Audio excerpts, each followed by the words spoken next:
pour partir la journée du bon pied. Au 98.5 Montréal, vous écoutez L'Agacé le matin. Est-ce que vous savez de quelle culture ils sont ou quelle est leur religion?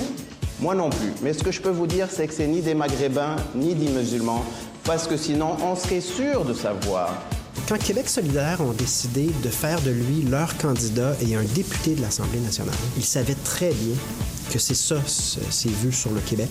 C'est un comportement qui attise inutilement l'intolérance, ce que dit M. Boisy, ce que fait M. Boisy. I'm not going to take away anybody's vaccines. I've never been anti-vaccine. You will not take any vaccine that is currently on the market. If vaccines are working for somebody, I'm not going to take them away. People ought to have a choice. Voici Patrick Lagacé. Nous sommes vendredi le 15 novembre 2024. Le jour commence à se lever sur Montréal. Bon début de journée. Maximum de 7 aujourd'hui. C'est un ressenti aujourd'hui avec le facteur éolien. Ce matin, de moins 6. On a quand même des vents de 20 km/h. Demain, samedi, soleil maximum de 9 degrés. Dimanche, ennuagement maximum de 7. Lundi, nuageux, 60% de probabilité d'averse, maximum de 10 degrés. Je commence avec le dossier des relations de travail. Là, il y a Post Canada, 55 000 travailleurs qui sont en grève depuis minuit. Donc, évidemment, ça va perturber la livraison du courrier et on le sait, on rentre là dans des périodes assez frénétiques pour ce qui est des cadeaux. Noël s'en vient, il y a le Vendredi fou, il y a aussi le pré-Vendredi fou. Donc, tout ça pourrait affecter la livraison de colis. À suivre, est-ce que le gouvernement fédéral va intervenir? C'est pas clair. On sait qu'il est intervenu, par contre, pour mettre fin au conflit de travail au port de Montréal. Donc, c'est dans la presse ce matin, dans les autres quotidiens. Retour au travail samedi dans le port de Montréal. Je veux qu'on parle d'un événement qui est survenu il y a un an, juste pour qu'on se souvienne. Il y a un an, le 15 novembre 2023, on apprenait, même si on savait que ça s'en venait, on apprenait avec une grande tristesse le décès de Carl Tremblay, le chanteur des Cowboys fringants, après un long combat contre le cancer. La question que je me pose tout le temps, mais comment font tous ces gens pour croire encore en la vie dans cette hypocrisie? C'est si triste que des fois, quand je rentre à la maison et que je parque mon vieux camion, je vois toute l'Amérique qui pleure dans mon rétroviseur. À l'époque, j'étais en onde à l'émission du Retour quand on a annoncé le décès de Carl Tremblay. Et c'est un homme, c'est un groupe qui a touché beaucoup de Québécois, des milliers de Québécois. Et je vous le dis, cette émission-là avec l'équipe du Retour, c'est une des émissions que j'oublierai jamais. Ça s'est mis à défiler dans la messagerie. On a ouvert les lignes. Les gens étaient touchés comme si c'est quelqu'un de la famille qui était décédé. Donc, pensez pour Marie-Annick, sa conjointe, et les enfants surtout, et toute la famille élargie des Cowboys fringants. On vient d'entendre l'Amérique pleure, et je reviens à l'actualité. Aux États-Unis, la ronde des nominations, disons, assez particulières de M. Trump là, pour ce qui est des postes clés, ça se poursuit.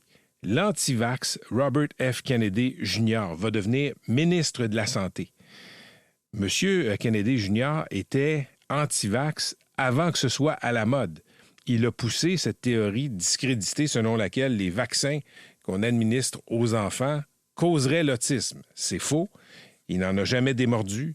Il a convaincu des milliers de parents que si leur enfant vivait avec l'autisme, c'était justement à cause des vaccins. Donc, il va devenir secrétaire à la santé.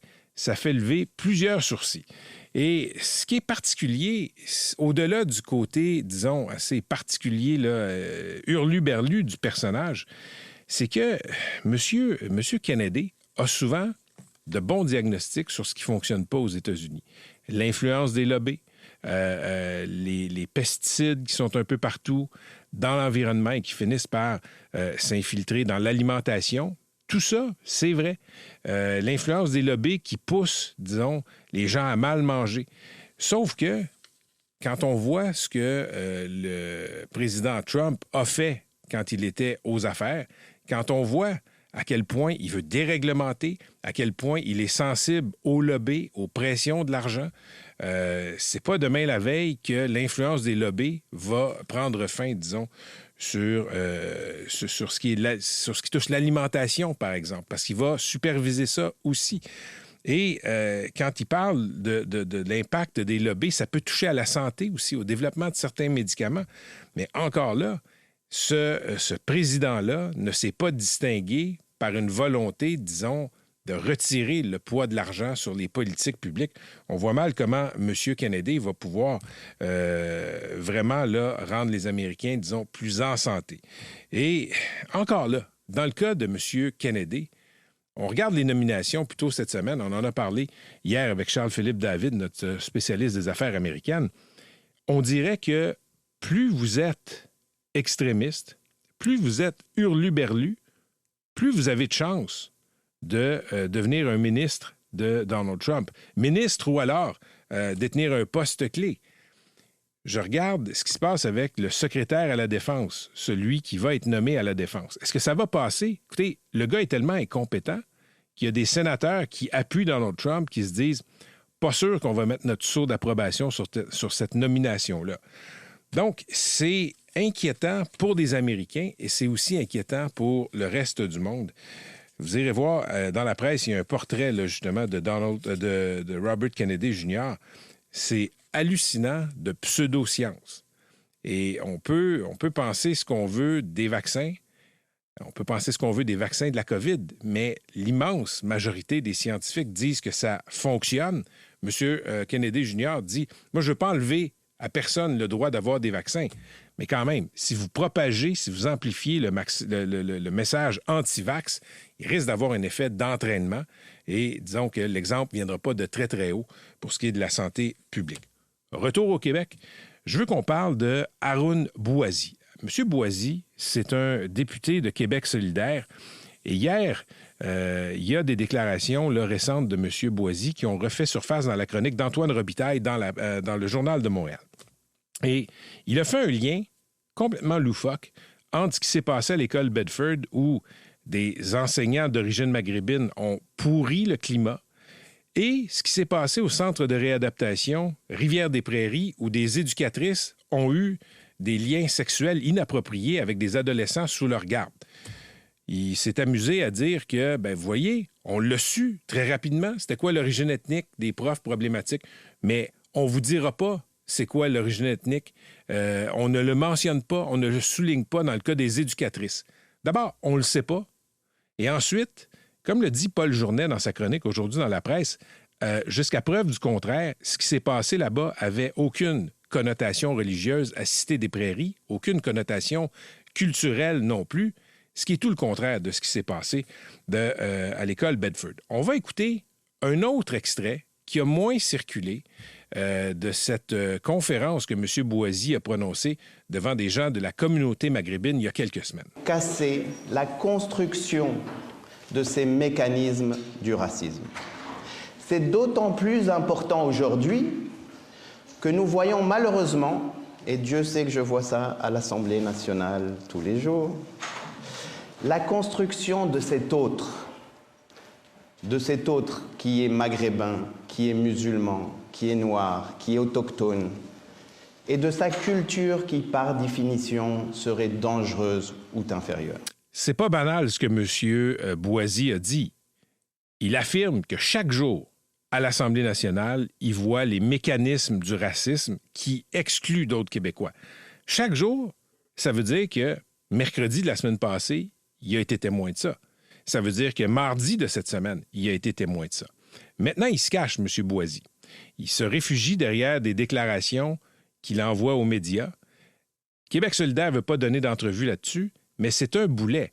Pour moi, c'est aussi grave, c'est aussi stupide, préoccupant que ce que Jean Boulet avait dit en tant que candidat solidaire à la dernière élection, quand il avait dit que les immigrants ne travaillaient pas. C'était des généralisations qui s'appuyaient sur absolument aucun chiffre. Donc, si ça arrive tous les jours, on peut présumer que M. Bouazi n'aura aucune difficulté à nous donner des exemples, qu'il va cesser de se cacher derrière des communiqués de presse. Pour l'instant, il devrait donner des entrevues, mais il se cache. Il se cache. Et je souligne une formule. Quand on est pogné dans une controverse comme ça, là, Quand on est pogné dans une crise de relations publiques, il y a une formule toute faite pour s'excuser sans s'excuser. C'est de dire « Hey, je m'excuse si des gens ont été offusqués ». Là, lui, il remplace ça par une autre formule. « Je regrette que mes collègues aient mal compris. » Parce qu'il y a beaucoup de collègues de l'Assemblée nationale qui ont dit « Hey, Haroun, prouve le don ce que tu dis. » Fait que là, il va avec la formule « Je regrette que mes collègues aient mal compris. » Ils n'ont pas mal compris. C'est vous qui ne pouvez pas expliquer ce que vous affirmez. Et il y a un vieux principe selon lequel, quand on fait des affirmations extraordinaires, ça prend des arguments qui sont hors de l'ordinaire.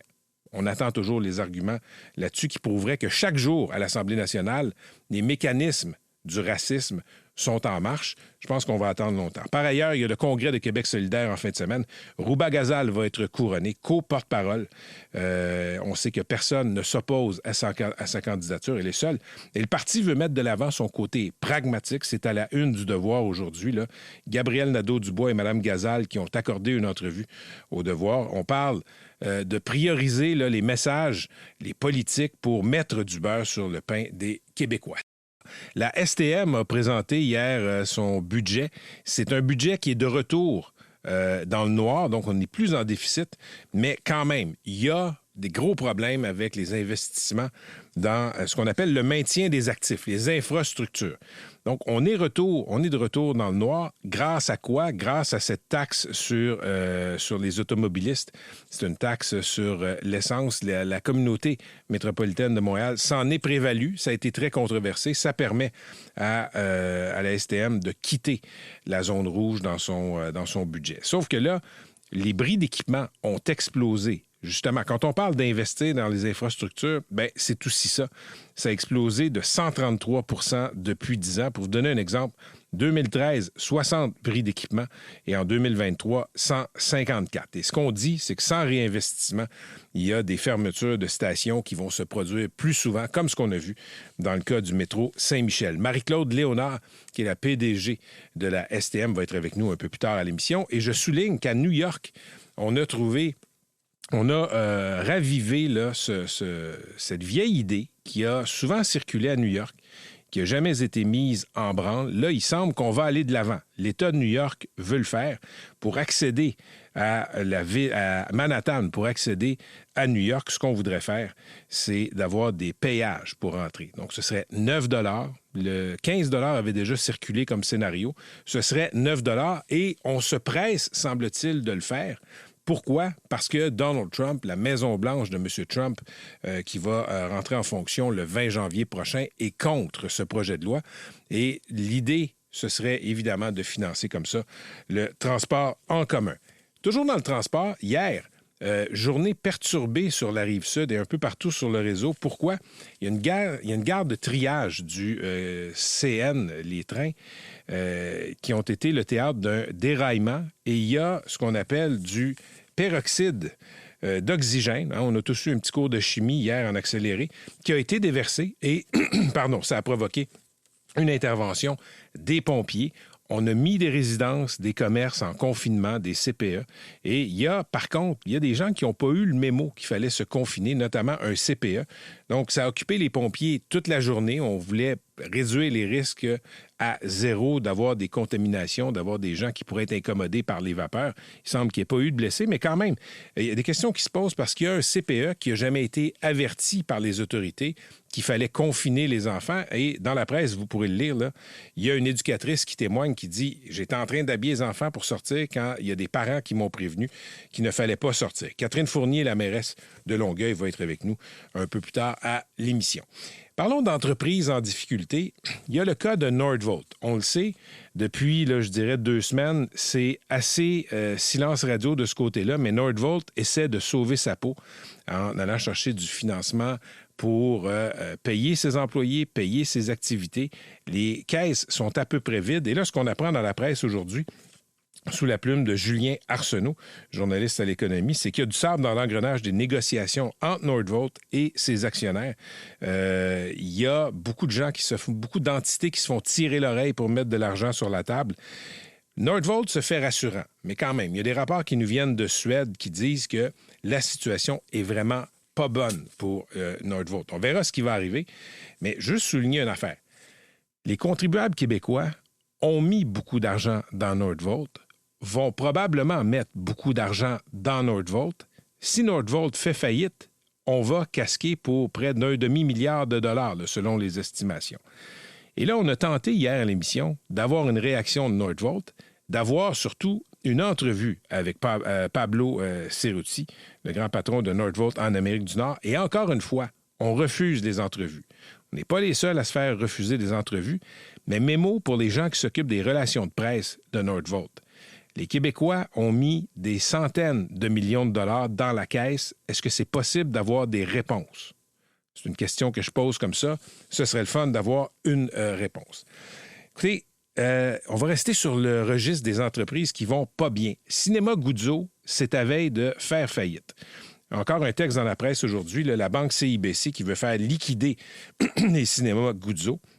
Et Guzzo qui, on le sait, là, paye pas certaines obligations fiscales, paye pas ses taxes municipales, paye pas des fournisseurs, paye pas son créancier principal, le CIBC. Et vous avez le grand patron, Vincent Guzzo, là, qui se promène, qui répond au téléphone quand les journalistes l'appellent.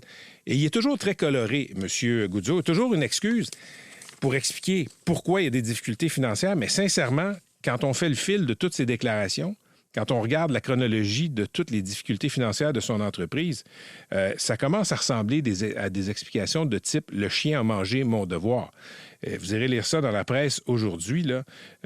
C'est assez affligeant. Et autre côté affligeant de cette saga-là, on ne paye pas, on a des dettes partout du côté de Cinéma Guzzo, mais on s'est fait des avances aux actionnaires. Malgré la situation financière précaire que la CIBC décrit, le groupe aurait augmenté, peut-on lire dans la presse, ses paiements à ses propriétaires ou à leurs proches, selon la demande à la Cour supérieure. Les avances à des parties liées ont augmenté de 765 000 $ en 2023. Donc, je vais redire ce que j'ai dit à propos de M. Guzzo. M. Guzzo participe à la version canadienne-anglaise des Dragons. Et il donne des conseils sur comment mener son entreprise, toujours de façon très colorée. Mais je dois dire que quand tu donnes des conseils comme ça, quand tu te promènes en affichant à quel point tu es un bon homme d'affaires, tu ne devras pas te retrouver dans les journaux parce que tu ne payes pas tes dettes. Et en parlant de ne pas payer ses dettes, on a Julien Bournival-Vaugeois. Ça, c'est le fameux influenceur masculiniste qui est au centre du documentaire Alpha. On le sait, lui, son mode de vie, c'est la richesse, c'est les voitures de luxe, etc. Et évidemment, il vend des tutoriels pour expliquer aux pauvres airs qui le suivent. Voici comment vous pourriez faire comme moi. Voici comment votre vie pourrait devenir comme moi. Il y a le Journal de Montréal, là, sous la plume de Francis Pilon cette semaine, qui a sorti une petite bombe. Bien, le gars qui nous montre comment devenir millionnaire, bien, lui-même, il croule sous les dettes. Là, Desjardins veut saisir la maison du mâle Alpha. C'est à Québec, tout ça. Il prétend être millionnaire, vivre une vie de rêve, sauf que il y a tout le monde à ses trousses. Desjardins, les cartes de crédit. Lui aussi, il ne paye pas ses taxes municipales. Bref, il est dans le pétrin. Et je fais un lien avec une autre nouvelle. C'est aujourd'hui que la loi 72 entre en vigueur et interdit désormais aux colporteurs de conclure un contrat de vente ou de location concernant un appareil de chauffage ou de climatisation comme une thermopompe. Et pourquoi je fais un lien avec l'influenceur masculiniste? Parce qu'il est dans cette business-là des thermopompes, les ventes itinérantes.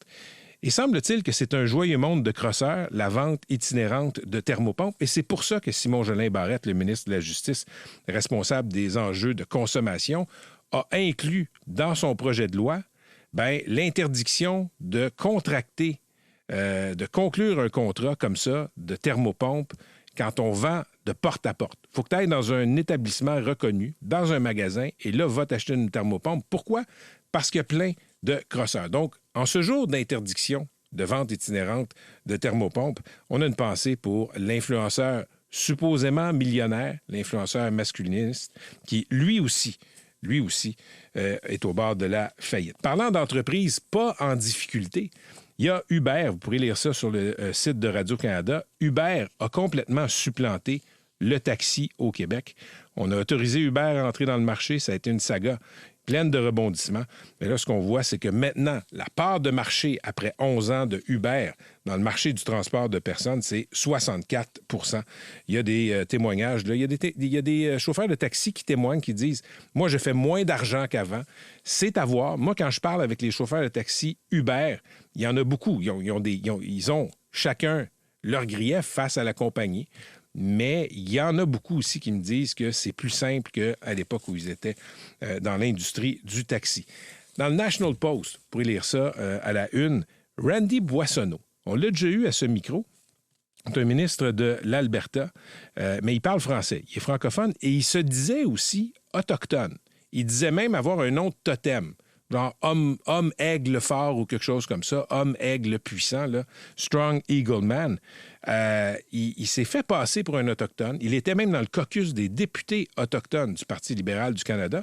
Et là, il y a des histoires qui ont commencé à sortir ces derniers temps qui montrent que M. Boissonneau est comme d'autres personnalités publiques qui se sont inventées une sorte de patrimoine autochtone. Il ne serait pas autochtone et il y a beaucoup d'appels présentement pour sa démission. Je termine avec des enjeux d'immigration. Les demandes d'asile d'étudiants étrangers explosent au Québec. Il y a un stratagème. Vous arrivez ici, comme au Canada, comme étudiant.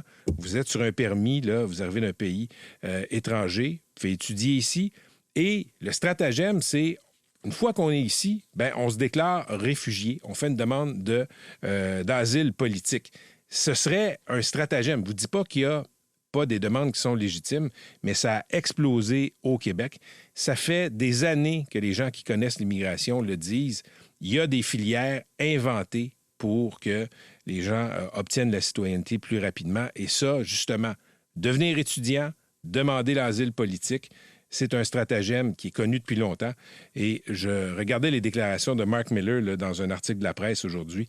Il semble qu'à Ottawa, comme dans tant d'autres dossiers, on vient de se réveiller juste un peu tard dans la game. Écrivez-nous 98985. Toujours bien informé. Au 98.5 Montréal. Voici Patrick Lagacé. Merci d'être là. Vous pouvez réagir en direct à tout moment. 98985, c'est le numéro de notre messagerie. Marie-Claude Léonard est la grande patronne de la Société de transport de Montréal qui a présenté hier son budget 2025. Elle est en studio. Madame Léonard, bonjour. Bon matin, M. Lagacé. Tantôt, plus tôt à l'émission, j'ai dit, bon, là, la STM est de retour en zone écrite à l'encre noire, donc on n'est plus en déficit. Là, vous m'avez corrigé. Moi, je me fiais sur les rapports médiatiques de couverture de ce que vous avez présenté hier où on disait premier budget équilibré en 4 ans. Donc, y est-tu équilibré ou il n'est pas équilibré? Bien, en fait, on est très fiers du budget qu'on présente cette année d'1,8 milliard, là, qui est une variation de 0,2 % versus l'année 2024. Ça démontre à quel point on s'est basculé en mode contrôle de nos dépenses. Dans les dernières années, à ce temps-ci de l'année, des fois, on ne connaissait même pas encore nos revenus. Et quand on présentait nos budgets, on avait une ligne qui disait manque à gagner. Donc, il fallait identifier. Comme l'année passée, on avait 35 millions de manque à gagner identifiés dans le budget, plus un 10 millions qui était partagé avec la Ville. Au cours de l'année 2024, la STM a travaillé, a pris des actions nécessaires pour qu'à la fin de l'année, son budget soit quand même à l'équilibre. OK. Donc, c'est pas un déficit, mais si je comprends bien, on identifie qu'on n'aura pas assez d'argent. Donc, en cours de route, on identifie des endroits où on va aller couper ou faire des gains. C'est ça? Exact. Donc, la différence avec cette année, c'est que le travail a été fait, que ce soit qu'on pense à la taxe d'immatriculation, aux contributions du gouvernement, aux efforts qui ont été faits chez nous. D'avance, on connaît les revenus qui vont rentrer. Et nous, on a intégré le 35 millions de réduction de dépenses de 2024, plus un 16 millions qu'on sait comment on va faire dans l'année 2025. Ça a été controversé, le recours à l'augmentation de cette taxe là, sur les immatriculations dans la région de Montréal. Les gens ont hurlé. Mais pour vous, à la STM, ça a été quoi, lucratif? Bien, pour nous, c'est salutaire. Ça nous permet d'équilibrer le budget. Et je comprends là, les automobilistes qui payent ça peut être frustrant. Mais je rappelle que si nous, on est obligé de couper l'offre de service, il y a plus d'autos sur les routes, puis les automobilistes sont plus pris dans le trafic, la congestion. Donc, c'est bon pour tout le monde quand on peut maintenir notre offre de service. Ça vous a apporté combien d'argent pour l'exercice? À peu près 200 millions. 200 millions. Dans la région métropolitaine. Pour une année? Oui. OK, donc c'est immense pour vous, là. Oui. S'il n'y avait pas cette taxe sur l'immatriculation, la STM serait dans le trou. Bien, on n'aurait pas pu présenter un budget à l'équilibre. OK. Le budget est à l'équilibre, Mme Léonard, sauf que ce qui est moins à l'équilibre, c'est les infrastructures. Ce qu'on appelle le déficit d'investissement, si je ne me trompe pas, là. Comment ça se traduit, le fait que la STM n'a pas assez d'argent pour investir dans le maintien des actifs?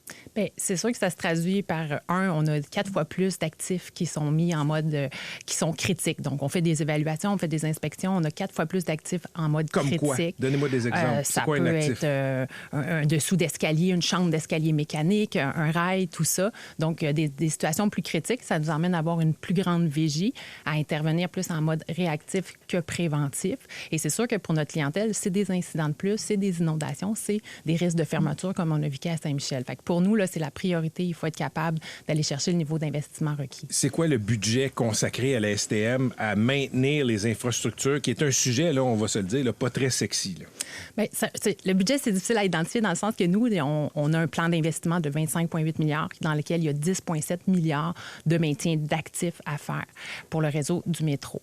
Après ça, année après année, on a des discussions sur comment on peut dépenser à chaque année. Donc, nous, ce qu'on vise, présentement, on est autour de 330 millions, puis ces montants-là, ils diminuent d'année en année, alors que nous, on vise d'aller chercher un 560 millions au minimum pour un 500 millions qui va être indexé, qui va être prévisible aussi. Quand on fait des travaux d'envergure, il faut le voir sur quelques années pour être prêt à dépenser cette somme-là aussi. Puis ça, vous pouvez pas faire ça seul, si je comprends bien. Ça vous prend l'aide du gouvernement du Québec. Vous ne pouvez pas dégager ça avec vos propres budgets. Bien, tout à fait. Le maintien d'actifs est financé autour de 85 par le gouvernement provincial. Le gouvernement fédéral y contribue et la ville aussi. Il y a la perception qu'il y a toujours du gras à aller chercher dans des sociétés de transport comme la STM. Et la ministre Guilbeault a imposé un audit, une sorte de radiographie des budgets des sociétés de transport. Et ce que la firme externe qui a été mandatée là, a proposé, a découvert, entre guillemets, c'est on pourrait aller chercher 346 millions par année dans les 10 sociétés de transport, incluant l'ARTM. Comment vous avez lu ce document-là? Comment vous l'avez accueilli?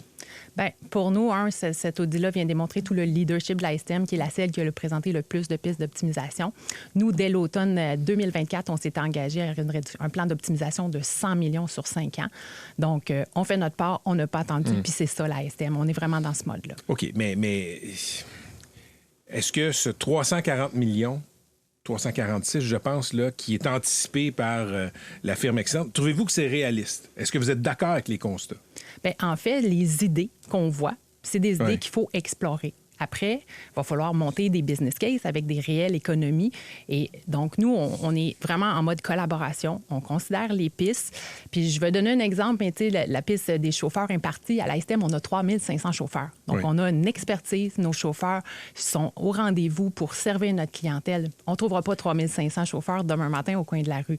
Donc, pour nous, c'est de cibler les bonnes activités qui ne sont pas dans notre core business, de s'assurer qu'on fait nos activités à juste coût. Fait que toutes les pistes méritent une réflexion, mais on va devoir s'assurer qu'on travaille sur les bonnes pour vraiment générer des réductions de dépenses. La ministre Guilbeault, la ministre des Transports, était assise là où vous êtes il y a une semaine et je lui posais des questions justement sur ce rapport-là là, de la firme externe qui disait, on pourrait faire de l'impartition. On pourrait prendre des jobs, par exemple, de chauffeur d'autobus, donner ça au privé.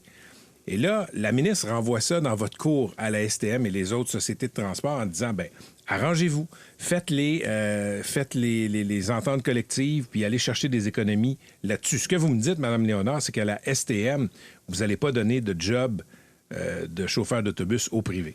Bien, dans les faits, nous, ce qu'on dit, c'est que moi, mon but, c'est pas d'impartir nécessairement des activités, mais c'est de les faire à moindre coût. C'est ça notre devoir, là. Donc, nous, on gère des fonds publics. Je dois m'assurer de contrôler mes dépenses. Donc, je dois travailler avec mes partenaires. Puis oui, il y aura des pistes qu'on va vouloir regarder d'impartition qui n'est pas dans le core business, mais il y a peut-être des volumes... Qu'est-ce que vous voulez dire par là, pas dans le core business? Bien, par exemple, moi, je fais du déneigement, j'ai un camion qui pompe des eaux usées. Donc, ça, pour moi, c'est pas dans au cœur de ma business de livrer un service essentiel à la population. Donc, OK, pour ce qui est de la mission fondamentale, le core business, comme vous dites, les chauffeurs, les lignes d'autobus, ça va rester des jobs syndiqués. Bien, certainement, à court terme, là, pour moi, là, on est... Mais vous n'allez pas demander au syndicat des chauffeurs, par exemple, avec qui vous êtes en négociation, on veut X % de chauffeurs qui passent au privé. C'est pas dans vos plans. je pense pas que ça va être la piste qui va générer le plus d'économies dans les prochaines années. On a des choses à regarder. Je réitère, nos chauffeurs, ils sont habitués de conduire en métropole. Ils ont une expertise, ils ont le souci de notre client. Et c'est grâce à eux qu'on livre 1,1 million de déplacements. Alors, il faut les choisir, ces pistes-là. Puis oui, on va s'attendre. Il y en a peut-être d'autres qui vont être plus payantes, moins d'envergure, puis qui sont moins au cœur de notre mission, là. OK, on ne doute pas que les chauffeurs font le travail avec cœur. On les salue d'ailleurs. Mais justement, la firme qui a été mandatée pour faire cet audit financier des sociétés de transport, Mme Léonard, là, vous le savez, a démontré que les chauffeurs à Montréal, à la STM, sont payés plus cher et souvent beaucoup plus cher que ce qu'on trouve pour des jobs pareils ailleurs au Québec, 120 000 $ avec les avantages sociaux. Qu'est-ce qui explique cette différence-là? Bien, tout d'abord, je tiens à rappeler, dans le rapport, c'est bien écrit, là, le salaire de base moyen des chauffeurs, on est dans la moyenne. Donc, oui, là, on compte les heures supplémentaires, on compte les avantages, etc. Fait qu'à la fin, c'est plus payé à Montréal. Fait que y a-t-il quelque chose qui explique ça? Ben oui, parce que conduire dans la métropole, c'est pas comme conduire dans les couronnes. Et c'est sûr que nos chauffeurs, on a des horaires de nuit, on a des horaires de soir, des horaires de week-end. Parfois, on commence à 6 h le matin, on finit à 19 h le soir. Il y a des primes d'amplitude. Donc, à même les assignations, il y a des primes, il y a des avantages sociaux, mais c'est pas tous nos chauffeurs. L'autre élément dans le calcul qui a été fait, du coup qu'on voit dans le rapport d'audit, c'est l'ensemble du temps supplémentaire qui est vendu à des gens qui vont venir faire une journée de plus, 2 journées de plus pour nous aider à livrer notre service aussi. Donc, c'est pas nécessairement le salaire de base si je viens pas travailler plus d'heures que ma semaine normale. Puis le taux en temps supplémentaire pour les chauffeurs, il est de combien? Est-ce qu'il est-tu plus élevé qu'ailleurs? Bien, il est à temps et demi, donc le salaire des chauffeurs est autour de 35 $ à temps et demi quand ils viennent travailler en temps supplémentaire. Pas à temps double, pas à temps triple? Seulement en congé férié. En férié, c'est à combien? C'est du temps double. OK. Puis c'est-tu plus qu'à, je sais pas, à Laval ou à Québec? Bien, on a chacun des conditions différentes. Là, je ne saurais pas répondre à cette réponse-là. Mais pour nous, ça fait partie d'assurer, dans le fond, nos conventions collectives, ils sont des conventions matures qui sont là depuis plusieurs années. Et quand on négocie des choses, c'est aussi pour être capable de livrer notre service en fonction de notre métropole. Merci d'être venue nous voir, Mme Léonard. Bonne journée. Merci, M. Lagacé. C'était Marie-Claude Léonard, la présidente, la grande directrice de la STM, la Société de transport de Montréal. Toujours bien informé. Au 98.5 Montréal. Voici Patrick Lagacé. Passons maintenant à ce qui s'est passé hier à Longueuil. Il y a eu un déversement de produits chimiques à Longueuil, à la gare de triage du CN. Ça a causé tout un branle-bas de combat et la mairesse de Longueuil, Catherine Fournier, est avec nous. Madame Fournier, bonjour. Bonjour. Donc, résumez-nous ce qui s'est passé. Ça se passe dans la gare de triage et c'est une forme de peroxyde, je pense, qui a été répandue. Oui, en fait, du peroxyde d'hydrogène, on connaît bien, puisqu'on peut l'acheter en pharmacie, notamment là, pour soigner une blessure. C'est à peu près la même chose? C'est exactement la même chose, oui, qui a été déversée. Donc, on le sait, par la sensation que ça fait lorsqu'on se le met sur la peau. Ça pique. On sait que c'est assez, ça peut être des vapeurs assez toxiques, surtout en grande quantité. Donc, effectivement, ce qui s'est passé, c'est qu'il y a 8 wagons qui ont déraillé pour une raison qui n'est pas encore expliquée. D'ailleurs, il devrait y avoir une enquête déclenchée par le Bureau de la sécurité du transport du Canada. Cela étant, sur les 8 wagons qui ont déraillé, il y en a 4 qui sont tombés sur le côté et il y en a un seulement où il y a eu une fuite, heureusement. Mais donc, c'était ce fameux peroxyde d'hydrogène. Et alors, les mesures d'urgence, notamment les pompiers, ont été à pied d'œuvre toute la journée, notamment pour arroser le site. Puis le but, c'était de diluer le produit pour éviter qu'il y ait notamment des nuages de fumée qui se forment et qui se déplacent sur le territoire, qui affectent notamment les villes voisines. Et les pompiers ont aussi arrosé un wagon qui se trouvait à proximité qui contenait en fait du bois pour le refroidir, étant donné que le contact entre le bois et le peroxyde aurait pu accroître les risques d'incendie. Donc, c'est pour ça que ça a duré aussi longtemps. Et le périmètre de sécurité, notamment 800 mètres autour du site de l'événement, qui a été mis en place au départ en termes de zone de confinement préventif, c'était pour éviter que les gens respirent des émanations, bien que c'était, encore une fois, préventif et que ça n'a pas été prouvé qu'il y aurait eu nécessairement des incidents ou des enjeux pour la santé et la sécurité. OK. Là, il y a beaucoup de gens qui se sont demandé pourquoi ils ont dû être confinés. Là, je pense que c'est dans un rayon de plusieurs centaines de mètres. Oui, 800 mètres. 800 mètres. Pourquoi est-ce qu'on les a confinés, ces gens-là, un peu partout? Exactement. En fait, c'était pour prévenir le fait d'avoir des émanations toxiques qui se rendent jusqu'à nous. Encore une fois, la direction de la santé publique de la Montérégie n'avait pas pu confirmer qu'il y avait réellement un danger. C'est pour ça que j'insiste sur le mot préventif. Il y a des analyses qui ont été réalisées toute la journée par le ministère de l'Environnement. Puis par la suite, c'est vraiment la santé publique qui devait analyser les résultats en fonction de différents critères liés évidemment aux santé des populations, surtout les populations vulnérables. Et l'avis de confinement a été réduit là, au fil de la journée, dans l'après-midi, tard en soirée hier, pour finalement être levé totalement cette nuit à 4 heures du matin. Et c'est à ce moment-là qu'on a pu aussi rouvrir là, les voies de circulation, notamment la route 116. Donc là, la 116 est rouverte, il faut le dire, là, dans les deux directions. Oui, et il n'y a plus d'avis de confinement en vigueur. OK. Bien, je veux qu'on parle quand même de ces avis de confinement. Vous l'avez dit, mieux vaut prévenir que guérir. Parfait, c'est tout à fait louable. Mais dans la presse ce matin, on rapportait le cas d'un CPE où on n'avait clairement pas eu la note de service. On n'a pas été contacté parce qu'il y a une éducatrice qui témoigne. J'étais en train d'habiller les enfants quand des parents m'ont dit « Non, il faut se confiner ». Qui prévient qui, de quelle façon dans une situation comme ça?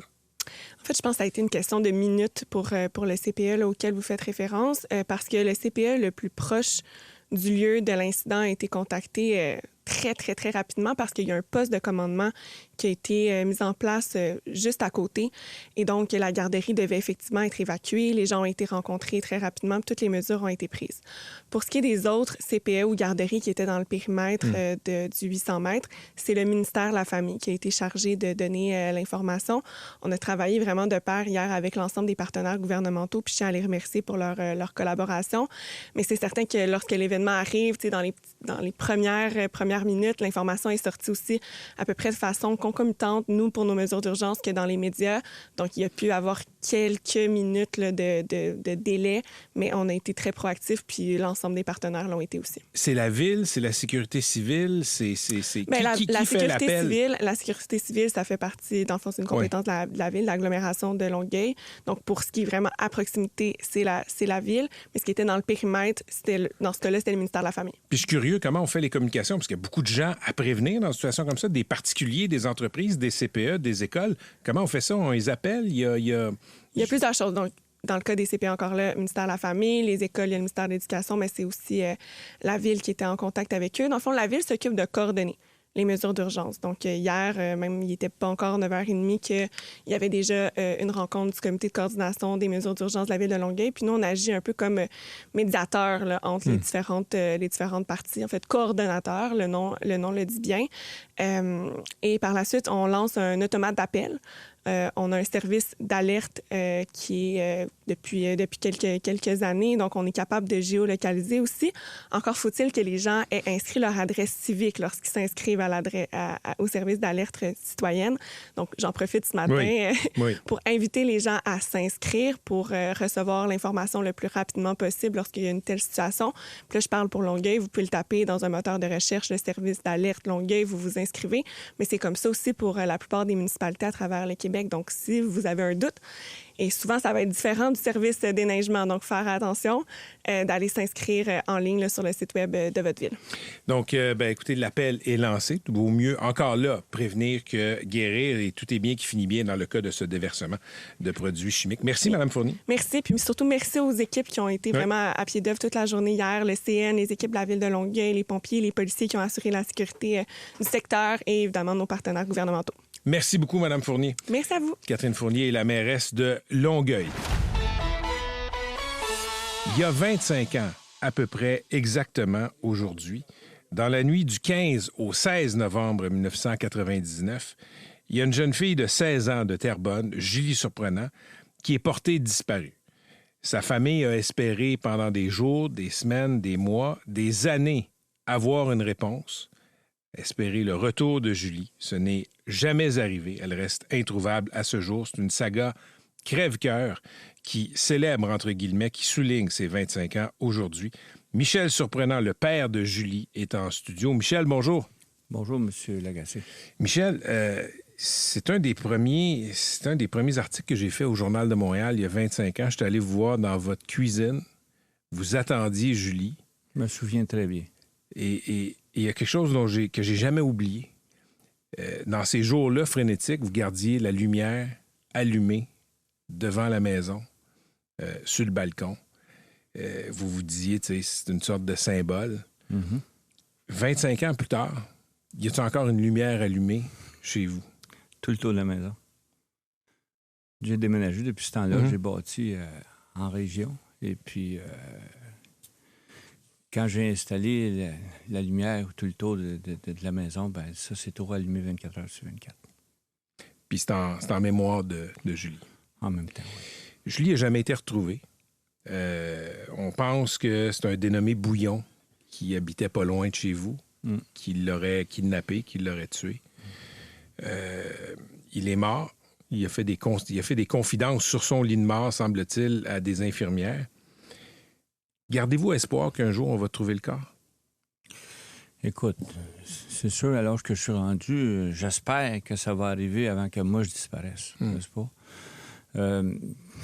Quels sont les espoirs? Je pense que ça va peut-être arriver quand il va y avoir peut-être une excavation à quelque part pour une nouvelle maison ou un nouveau développement ou quelque chose comme ça. Puis à ce moment-là, des fouilles de façon tout à fait par hasard, on va le trouver. Tu sais?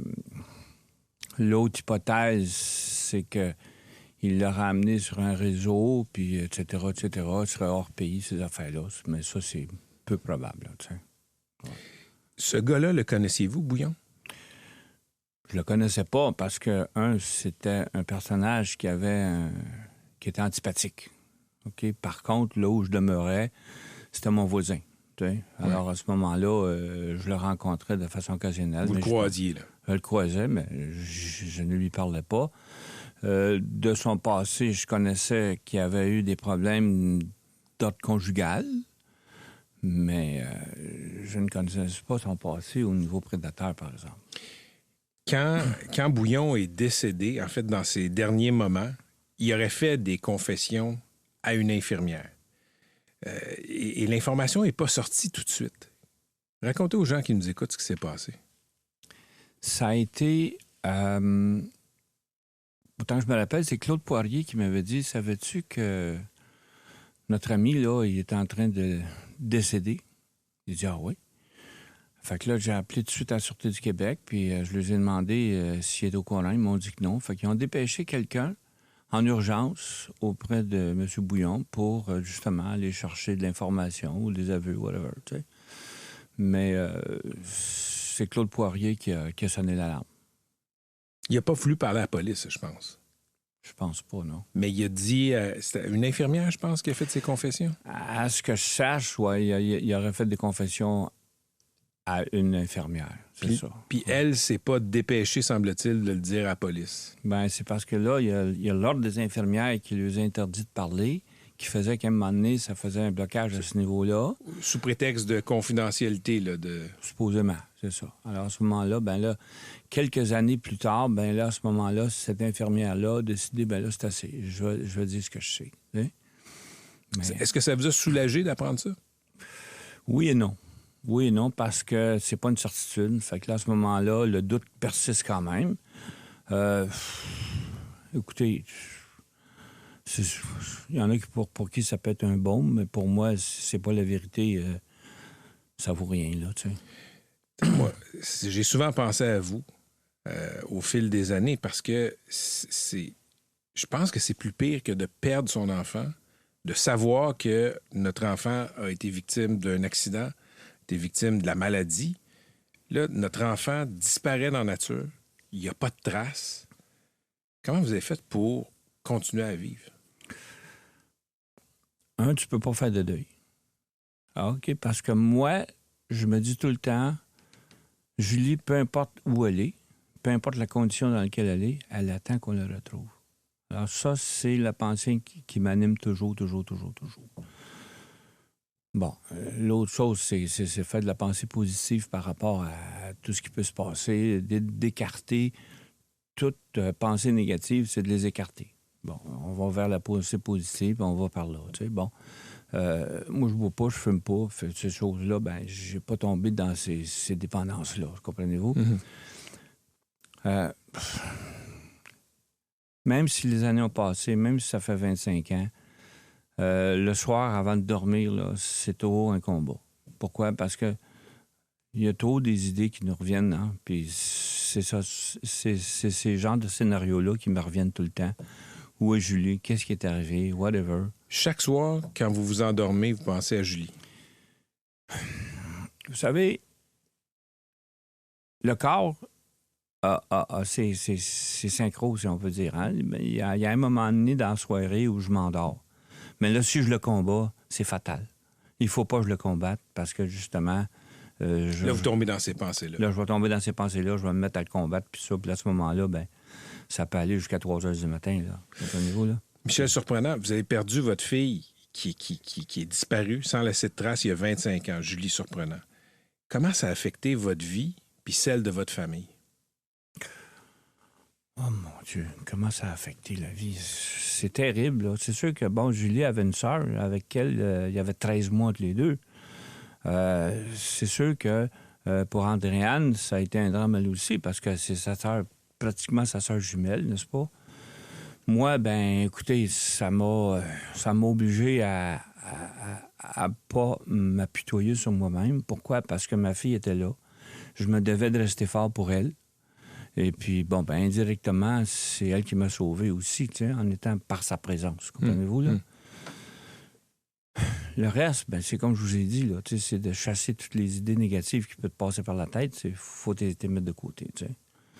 C'est sûr que ça a eu des impacts au niveau de ma santé. Ça a eu des impacts diabète, dégénérescence maculaire, les cheveux qui tombent. Ensuite de ça, ben, t'as l'insomnie. Il y a toutes sortes de problèmes qui peuvent arriver. Là, t'sais. Alors, à ce moment-là, il faut que tu trouves des moyens. Des moyens pour, comment je pourrais dire, exorciser le mal qui t'envahit. Là, puis la meilleure façon, c'est de te tenir occupé.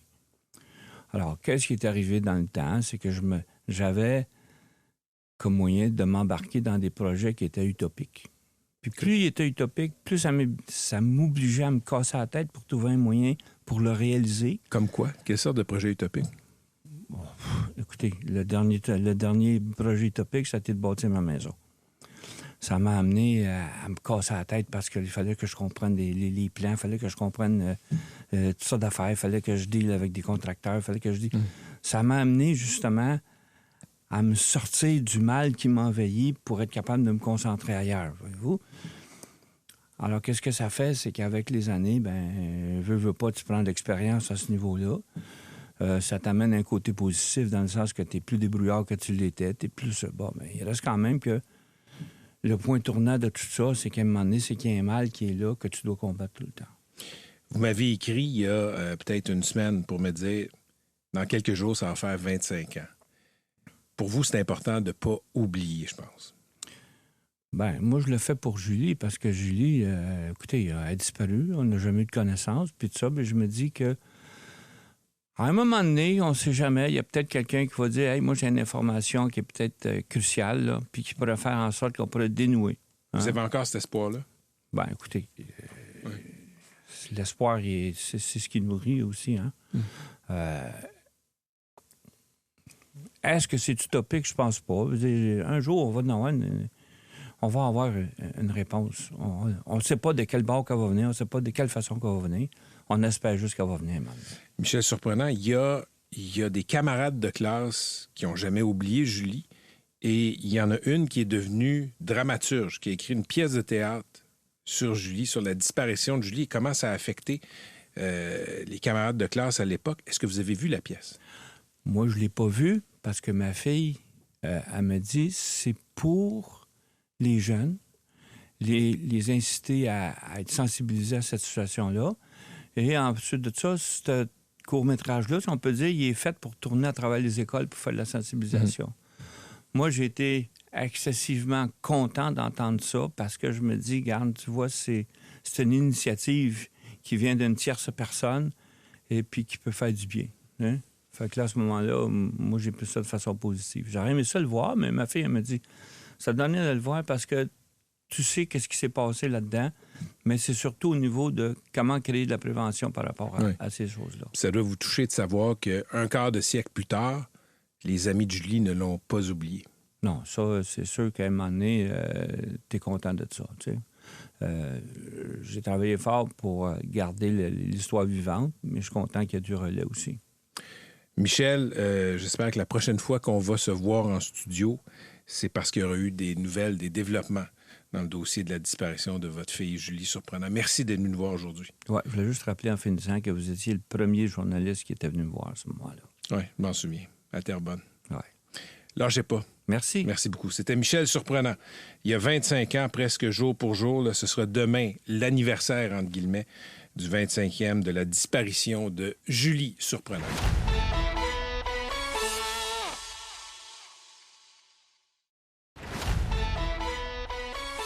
Voici Patrick Lagacé. Quand on parle de relations internationales, quand on parle d'actualité internationale, disons que le ciel est plein de nuages et les nuages sont noirs. Bien, aujourd'hui, Jean-François Lépine, pour sa chronique des actualités internationales, a eu une bonne idée. Il a décidé de se pencher sur ce qui fonctionne bien dans le monde. J'ai bien hâte d'entendre ça. Salut Jean-François. Bonjour Patrick. En fait, c'est l'idée de l'équipe. Hein? C'est pas mon idée moi seul. Écoute, t'as livré, je regarde tes notes, là. Je pense que ça va faire du bien d'avoir quelques bonnes nouvelles sur la scène internationale. Oui, parce qu'on parle beaucoup de choses négatives. Oui.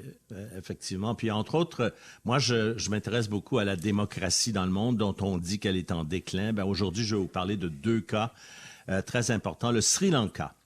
Le Sri Lanka, c'est un pays d'Asie au sud de l'Inde, 24 millions d'habitants, qui est connu pour sa nature paradisiaque, l'excellence de son thé, le thé du Ceylan. Mais c'est un pays qui, il y a 2 ans, est arrivé à une banqueroute mémorable, en tout cas dans l'histoire économique du monde, suite à 2 décennies de pouvoir d'une famille, la famille Rajapaksa, en fait des anciens militaires qui contrôlaient le pouvoir depuis leur victoire contre la révolte des Tigres tamouls. Ça, c'était dans le nord du pays. Le pays a franchi cette guerre civile-là. La famille Rajapaksa a dirigé le gouvernement pendant des années et a amené le pays, à cause de la corruption principalement, à vraiment cet état de banqueroute. Le Sri Lanka a pu avoir un répit de la part des institutions financières, mais au cœur de cette banqueroute-là, le pays ne pouvait pas importer de pétrole pour ses besoins, pas problème d'importation de besoins alimentaires pour la population. Ça a été une catastrophe à travers laquelle la population a dû passer. Mais là, ce qui se passe, c'est que en septembre dernier, le Sri Lanka, la population a porté au pouvoir un président de gauche qui s'appelle Anura Kumara Dissanayake. Et c'est un personnage qui était député depuis 25 ans à la tête d'un petit parti minoritaire, mais qui, à force de travail, a formé une coalition qui s'appelle le National People's Power. Hein. C'est vraiment un mouvement populaire là, qui s'est bâti contre le pouvoir corrompu de la famille Rajapaksa. Et hier, c'est ça qui est important aujourd'hui, c'était jour d'élection législative au Sri Lanka et la coalition du National People's Power, qui promet de nettoyer la corruption, de relancer l'économie, a obtenu une majorité de sièges au Parlement. C'est une victoire pour la démocratie en Asie. Hein, l'Inde elle-même a connu une élection il y a quelque temps qui a un peu brassé le parti au pouvoir du président Modi. Et donc, il y a des bouleversements positifs dans cette grande région du monde qu'on oublie souvent. Et ça va faire plaisir à beaucoup de ressortissants du Sri Lanka qui vivent à Montréal, dont Patrick, mon poissonnier du marché Jean Talon. Et puis, une autre victoire pour la démocratie. J'ai déjà parlé de ce pays-là avec toi, la Moldavie. C'est un petit pays de 2,4 millions d'habitants qui est coincé entre la Roumanie, l'Ukraine et la Russie. C'est une ancienne république socialiste soviétique. C'est des pays qui, on n'en parle pas souvent, on n'en parle pas assez non plus, essaient, un peu comme l'Ukraine essaie, comme la Géorgie, on l'a vu aussi un peu au sud. C'est des pays qui essaient vraiment de se rapprocher de l'Europe, qui ont peur de l'influence négative de Moscou, veulent sortir de ce bourbier, en tout cas de cette influence-là. La Moldavie est dirigée par une présidente, Maia Sandu, pro-européenne, hein, qui a été réélue il y a 10 jours au 2e tour des élections dans son pays. Ça a été une élection difficile parce qu'elle faisait face à une campagne de l'opposition socialiste, entre guillemets, financé en grande partie par Moscou. Et c'est ça l'histoire, c'est que vraiment la Russie veut à tout prix empêcher ces pays-là de bouger vers l'Europe, vers l'Ouest. Et donc, ça a été un défi. Au premier tour des élections, les Moldaves avaient déjà voté en faveur d'un référendum pour la poursuite des démarches du pays pour faire partie de l'Union européenne, d'où la colère de Moscou. Il restait à confirmer la réélection de la présidente qui était menacée, comme je l'ai dit, par une campagne financée à coups de millions de dollars par des oligarques fidèles de Moscou. Un peu comme ça s'est passé il y a quelque temps aussi en Géorgie, où là, c'est le parti au pouvoir pro-russe qui a gagné. Comme je l'ai dit, c'est des pays de l'ancienne URSS qui veulent s'affranchir et on voit qu'est-ce que ça donne, entre autres, en Ukraine quand Moscou décide de se fâcher.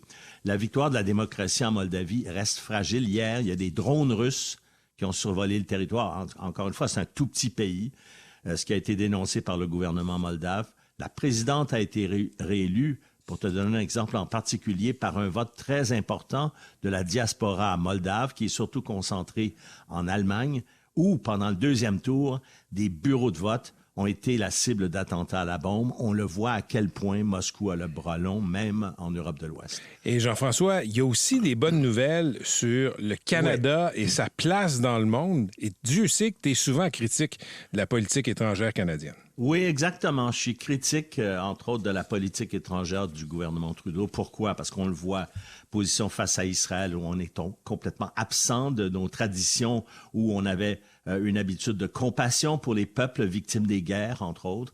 En Israël, on dit presque rien, on est presque effacé. Face à l'Ukraine, où le Canada fait même pas son devoir au sein de l'OTAN. En matière d'environnement, où on donne des leçons à tout le monde alors qu'on est un des plus grands pollueurs de la planète. C'est ce qui fait que le Canada, je t'en ai déjà parlé, Patrick, n'arrive jamais à se faire élire comme membre du Conseil de sécurité quand c'est son tour d'être candidat. C'est un phénomène qui avait commencé sous Harper et que Justin Trudeau avait voulu renverser. On s'en souvient quand il est revenu au pouvoir, puis il a dit à la face du monde « Canada is back ». Ben, on voit ce que ça donne aujourd'hui. On n'est pas plus avancé, au contraire. Mais si on n'est pas servi, Patrick, par nos politiciens, il y a de bonnes nouvelles parce que de plus en plus d'observateurs, moi je participe beaucoup à des événements sur la géopolitique mondiale, puis on oublie cette chose-là, mais le Canada dispose de beaucoup d'atouts géopolitiques enviables et enviés par plusieurs pays qui peuvent assurer notre avenir dans un monde en plein bouleversement. Exemple, alors je dresse un portrait rapide. C'est un pays qui a accès à 3 océans, alors toutes sortes de richesses, façon de développer son commerce, accès à des ressources naturelles illimitées, en particulier les métaux rares qui sont de plus en plus essentiels dans l'évolution technologique de la planète, des ressources en eau presque illimitées, d'ailleurs qu'il ne faut pas gaspiller. Le Canada aussi a une population diversifiée, enrichie par l'immigration. C'est d'ailleurs perçu par le monde entier comme un havre pour les immigrants. On a un système d'éducation de première classe qu'on critique trop souvent. On a une économie parmi les plus intégrées du monde. Bref, des atouts uniques que nos politiciens pourraient utiliser s'ils avaient une vision. Et c'est la BBC qui nous rappelle ça cette semaine en s'intéressant à nos réserves d'uranium. Alors ça, c'est intéressant, Patrick. Ce sont les 2e réserves en importance au monde après celle du Kazakhstan. La BBC s'intéresse à une mine géante dans le nord de la Saskatchewan, un territoire qui ressemble d'ailleurs beaucoup à celui du Kazakhstan, on pourrait en parler. Ça s'appelle la mine Newgen, dans le bassin de l'Athabasca, et qui vaut 4 milliards de dollars au moment où on se parle aujourd'hui, alors que sa production va commencer seulement en 2028. Mais on prévoit que ce projet-là, à lui seul, Patrick, pourrait faire du Canada le plus grand producteur d'uranium au monde. Au moment où la COP29 à Bakou est très pessimiste sur nos capacités sur la planète de réduire nos gaz à effet de serre dans des proportions qui étaient souhaitées par les accords de Paris, simplement pour notre survie dans l'avenir, l'énergie nucléaire, on l'oublie souvent, c'est une source conventionnelle d'énergie, mais qui est la moins polluante, certainement moins polluante par rapport au gaz ou au charbon. Et une source que tout le monde veut recommencer à développer, nos voisins américains en particulier. Donc, c'est un atout important au moment où Donald Trump prendra le pouvoir au mois de janvier, qu'on mise sur le nucléaire, alors que les États-Unis vont en avoir besoin. En d'autres termes, on a beaucoup d'atouts géopolitiques, la BBC nous le rappelle, comme l'uranium en particulier, dans un monde de plus en plus complexe, surtout, comme je l'ai dit, avec la perspective de l'arrivée au pouvoir de Donald Trump chez nos voisins. Alors, ce qu'il faut avec tout ça, et c'est ça la bonne nouvelle d'aujourd'hui, on les atouts, mais il faudrait que nos leaders politiques soient à la hauteur de nos aspirations. Et on va s'éloigner Bon, on va rester dans le chapitre des bonnes nouvelles. Là. Tu veux parler des espoirs qu'entrevoit Israël dans la nomination de Donald Trump au sein de son administration à Washington. Je parle de bonnes nouvelles pour Israël. Oui, exactement, parce que là, il y a vraiment une vague de réjouissance du côté israélien au sein du gouvernement Netanyahou à propos de 4 nominations qui vont avoir un effet direct sur Israël. D'abord, le prochain ambassadeur en Israël, Mike Moukabi, qui est un évangéliste qui ne reconnaît pas l'existence des Palestiniens et qui croit que la Cisjordanie, par exemple, qui est un des territoires palestiniens contestés dans la région, la Cisjordanie, que les pro-israéliens et que les Israéliens appellent la Judée et la Samarie, en un terme biblique important, il croit que la Cisjordanie n'appartient pas aux Palestiniens, ce que toute la communauté internationale prétend, mais que ça appartient à Israël. Il n'est pas le seul. Il va y avoir le secrétaire d'État Marco Rubio, l'ambassadrice des États-Unis à l'ONU, Elise Stefanik, et Stephen C. Witkoff, qui est le prochain envoyé spécial de Trump pour le Moyen-Orient. Ces 3 personnes-là, en plus de M. Moukabi, sont des partisans d'Israël, des amis de Netanyahou et n'ont absolument aucune nuance dans ce dossier-là. Donc, on le voit, là. Lundi, je t'ai parlé de tous ces radicaux, anciens colons et colons actuels du gouvernement israélien, qui veulent absolument profiter du chaos actuel pour accélérer le processus d'annexion des territoires palestiniens à Israël, en faire un seul État. Eh bien,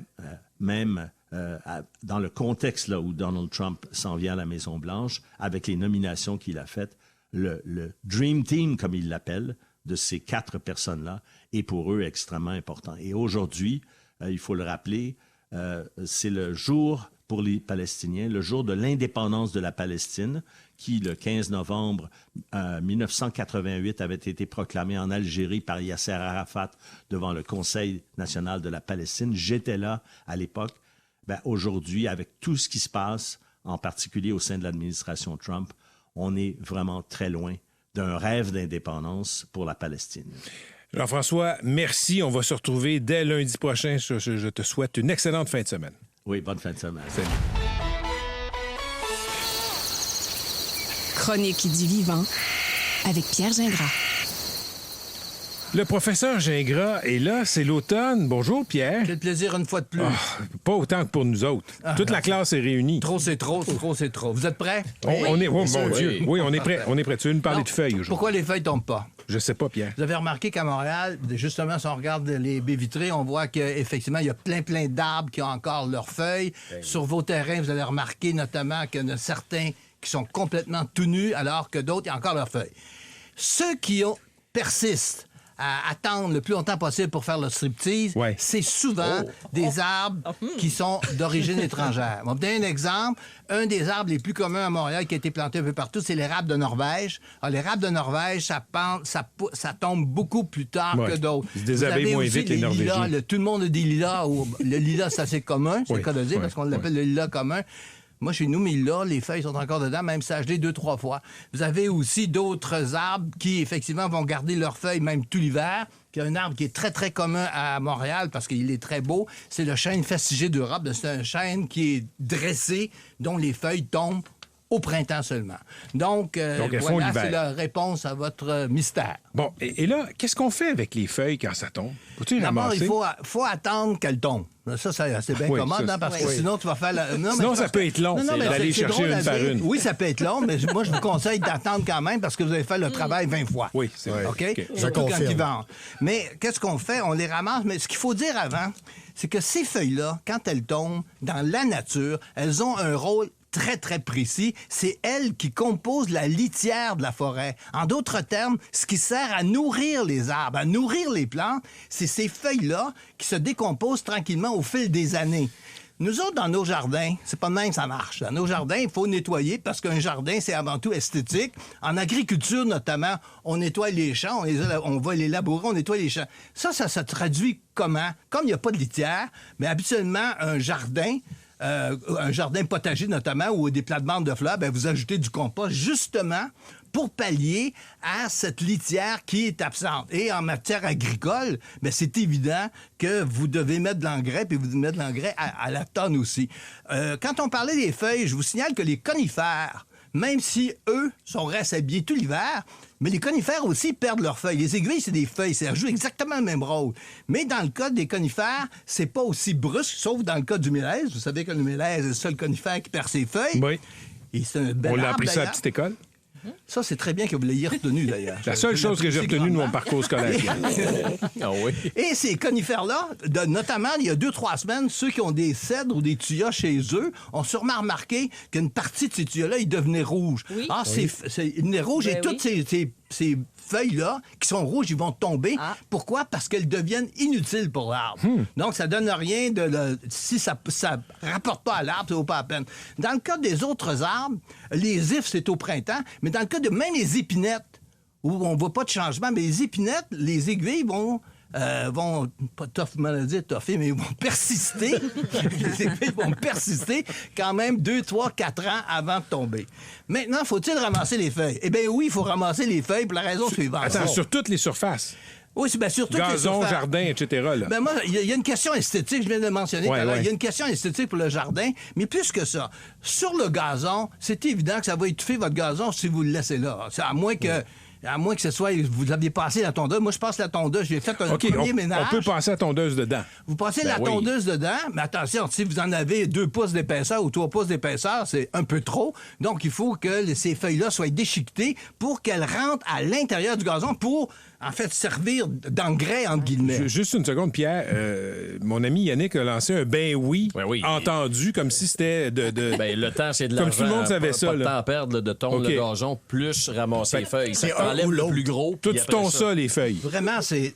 quelle belle réflexion. C'est exactement ce qu'il faut faire. En gars de banlieue, vous comprenez. Là. Ben oui. Continue, Pierre. Pierre me fait des gros yeux. Et sais-tu quoi, Pierre? J'avais un érable de Norvège, moi, à la maison, pendant 20 ans, qui était malade, puis on l'a abattu le printemps dernier.